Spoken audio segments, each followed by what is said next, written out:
Welcome to our guide on how to access and view vendor expense report in Docket. Let's begin. Start by logging into your Docket account. Navigate to Business Reports through the drop-down options in the top navigation menu. Select Expense from the ensuing menu. Within the Expense Reports page, locate and select Vendor Report. Modify the report parameters to suit your needs by tailoring the report's timeframe. To export your report to Excel or PDF format, go to the top right corner of the report page and find the three dots menu icon. Click on the three dots to reveal the menu options, and from there, select Export as Excel or Export as PDF. A notification will appear, indicating that the report can be downloaded from the Data Export section of Docket.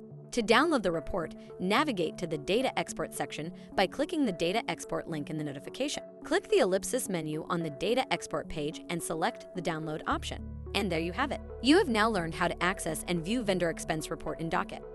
Thanks for watching this video. Check out our How to Videos playlist to watch more videos like this.